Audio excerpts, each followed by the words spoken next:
මේක චොරන් 5ක් වුණා. චොරන් 5ක් කියන්නේ 1100ක් විතර ලංකාවේ ගානේ. අද මචං මාර රස්නේ මේ මොන හරි බොන්න හිතුණා මචං පල්ලෙහාට ගිහලා. මෙහෙම මචං පල්ලෙහාට බැස්ස ගම ඕන තරම් ජූස් බාර් තියෙනවා. මේ ගිහලා ඕන දෙයක් බොන්න පුළුවන්. ගොඩක් මචං මෙහෙ මං බොන්න කැමති මචං පැණි කොමුඩු එක. පැණි කොමුඩු එක මාර රහයි ලංකාවේ විදියට මේ රහ තියෙනවා. මේ ගිහින් බලමු අද පැණි කොමුඩු එක තියෙති කියලා. ඔයත් කොරියාවට එන්ඩින් වෙනවා නම් මේ වීඩියෝ එක බලලා හරි පොඩි මොටිවේෂන් එකක් ගන්න හින්දා මචං මම වීඩියෝ එකක් කරන්නේ. ගිහින් බලමු එහෙනම් මොකද වෙන්නේ කියලා. මේකේ තමයි මචං මං කිව්ව ජූස් බාර් එක. මෙතන මචං මෙනු එක තියෙනවා. මේකෙන් තෝරගන්න තියෙන්නේ. මේ තියෙන මචං පැණි කොමුඩු. පැණි කොමුඩු වල කියන්නේ සුපර් කියලා මේ තියෙන්නේ මෙන්න මේක.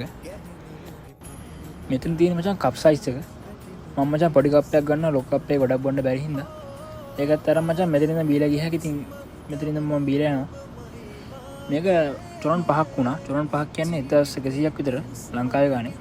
මේ කප් එක. ගොඩක් පාරක තියෙනවා මචං තාම මේ අවකාඩෝ එකේ තියෙනවා. මේ ඔව් වෙලාවෙ මචං මේකත් කියලා කියන්නේ පිරිසමයි. මාර රස්නේ ඉඳලා රස්නේ ඉඳලා මචං මේ පැණිකමට තමයි සෙට් වෙන්නේ ගොඩක් වෙලාවට. ඊළඟ දවස් මචං ස්ට්‍රෝබෙරි එකක් බීලා බලමු කොහොමද කියලා. මේකත් මම ඔයාලට පෙන්නන්නම්. මගේ වීඩියෝ බලන ඔයත් කොරියාවට එන්න ඉන්න කෙනෙක් නම් ඉක්මනට වෙන්න කියලා ප්‍රාර්ථනා කරනවා. මගේ වීඩියෝ හොඳ නම් ලයික් එකක් දාන්න, ෂෙයා පාරක් දාන්න. අනිවාර්යෙන් දිගටම සෙට් වෙලා ඉන්න මම දිගටම වීඩියෝ දානවා. ලස්සන වීඩියෝ එකක් ආයෙත් සෙට් වෙමු එහෙනම්. එතකම් පරිස්සමෙන් ඉන්න. එහෙනම් අද වීඩියෝ නවත්තන්න. උසරණයි පරිස්සමෙන් ඉන්න හැමෝම.